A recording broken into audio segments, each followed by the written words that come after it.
سەرەتا پیرۆزبایی سەرکەوتنی گارە و مەتین و ئافاشین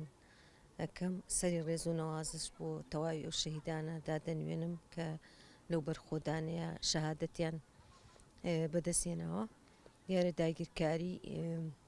ئەوەتەی کوردستان هەیە و کورد هەیە، داگیرکاری و پیلانجێڕی هەر هەبووە هەتا ئێستاشی پێوە بێ هەر لەسەر کوردستان بەردەوام لە هەر پارچەیەکی کوردستانەوە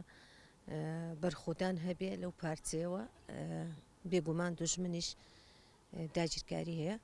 دیارە ئێستا هەمووانی بینین لە باشووری کوردستانە ئەو بەرخۆدانەی لە گارا و لە مەتین و لە ئافاشین و لە تەواوی ئەو ناوچانەی هەتا ئەگاتە ئامێدی و لەو لاشەوە بۆ زاب و لە تاگاتەوە باکووری کوردستان تەواوی هێرشەکان یەکترگیرن، ینی هەستەکەی پیلانەکە پیلانێکی مەترسیدارە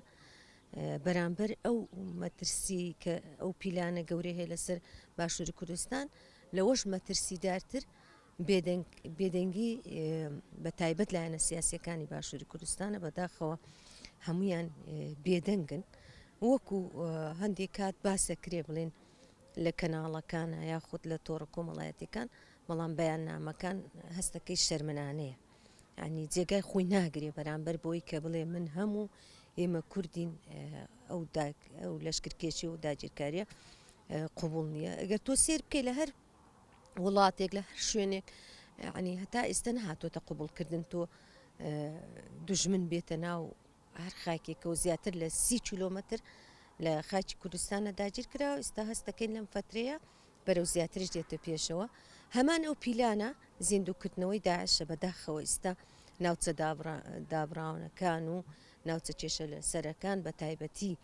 بۆ سەر شاری کەرکک، ینی خەڵکی کردوتە وەزعێکی زۆر قەلەقەوە، زۆر نائارامی هەیە و خەڵک دانیشیانی بیرەکەیتەوە هەستەکەی وەکو 2014 چۆن ینی هەمان ئەو شوێنانی لە 2014 داعشی لێبوو لە هەمان ئەو شوێنانەوە شەویوا هەیە لە لای دووبس، هەمان کات لای بەشیر و لای داقوق و هەتا ئەگاتەوە دەوروبەری کەرکک و نزیکەی پردێ ئەبێتەوە. ئەمە زیندووکردنەوەی داعشیش هەمان پیلانە لەگەڵ ئەو پیلانەیە هەمووشمان نەزانین ئەمە دەستێوەردانی تورکایە و بە پاڵپشتی چەند وڵاتێکیش لە زلهێزەکان بڵێن پشتگیرن لەگەڵ تورکیا. ڕاستە لە هەندێک کاتاڵێن ئێمە لەگە تورکایە نین و یان چەکی پێ نافرۆچین، بەڵام ئەو پیلانە پیلانێکی گەورەیە. بۆیە من لێرەوە بانگەوازیە دەم ئەڵێم بە تایبەتی لە باشووری کوردستان نابێ بێدەنگ بین، ئەبێ هەر تاکێکی کورد خاوەن دەربکەوێ، ئەبێ چالاکی ئەنجام بدرێ، ئەبێ لایەنە سیاسیەکان بێدەنگ نەبن، ئەبێ خۆیان ڕێک بخەنەوە، ینی هەوڵ بدەی پێش لەو لەشکر کێشیە بگیرێ، ئەگەر نا کوردستان بەرەو ئاقارێکی خراپتری شەڕوە